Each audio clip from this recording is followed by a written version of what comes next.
ఇక ఈ ఏడాది వర్షాలు తక్కువగా ఉంటాయని రెవెన్యూ శాఖ మంత్రి పొంగులేటి శ్రీనివాసరెడ్డి రైతులకు సూచించారు. ఆరుతడి పంటలు సాగు చేసుకోవాలని కూడా పిలుపునిచ్చారు. ఖమ్మం జిల్లా నేలకొండపల్లి మండలంలో ఆయన విస్తృతంగా పర్యటించారు. ముఖ్యంగా అభివృద్ధి పనులను ప్రారంభించి పలు కార్యక్రమాల్లో పాల్గొన్నారు. ఖమ్మం జిల్లా నేలకొండపల్లి మండలం రాజారాంపేటలో నూతనంగా నిర్మించిన గ్రామ పంచాయతీ కార్యాలయ భవనాన్ని మంత్రి పొంగులేటి శ్రీనివాసరెడ్డి ప్రారంభించారు.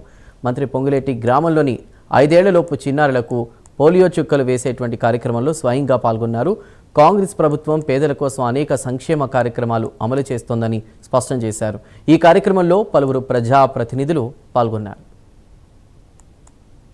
ప్రభుత్వం గౌరవ ముఖ్యమంత్రి రేవంత్ రెడ్డి గారి నాయకత్వంలోని మన ప్రజా ప్రభుత్వం పేదవాడికి అనేక అభివృద్ధి సంక్షేమ కార్యక్రమాలు చేస్తూ సంక్షేమ కార్యక్రమాలు పేదవాడి గుమ్మానికి చేస్తున్న ప్రభుత్వం మీరు నచ్చి మెచ్చి ఎన్నుకున్న ప్రజా ప్రభుత్వం.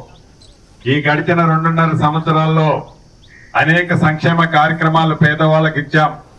అభివృద్ధిని కూడా ఎక్కడా కుంటిపడకుండా రాష్ట్ర ఆర్థిక పరిస్థితి సహకరించకపోయినా అభివృద్ధిని ఎక్కడా ఆటంకం కలగకుండా అభివృద్ధికి సంక్షేమానికి జోడెడ్లలా ఈ రాష్ట్ర ప్రభుత్వం సంక్షేమ కార్యక్రమాలు అభివృద్ధి కార్యక్రమాలు చేసుకుంటున్నాం.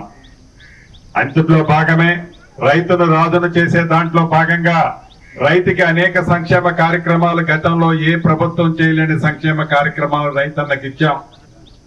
మొన్న ధాన్యం దేవుడు దయతో రైతన్న కష్టంతో కనీవిని ఎరిగిన ధాన్యం పండితే ఒక్క గింజ కూడా వదిలిపెట్టకుండా కొంటామని చెప్పాం. తడిచిన గింజను కూడా కొంటామని చెప్పాం. ఇచ్చిన మాట ప్రకారం రాష్ట్ర వ్యాప్తంగా ధాన్యాన్నే కాకుండా మొక్కలు కూడా కొన్న ప్రభుత్వం మీరు ఎన్నుకున్న ప్రజా ప్రభుత్వం. కొనటమే కాదు వాళ్ళకి డబ్బులు వారం రోజుల్లో ధాన్యానికి ఇచ్చిన ప్రభుత్వం కూడా మన ఇందిరమ్మ ప్రభుత్వమే.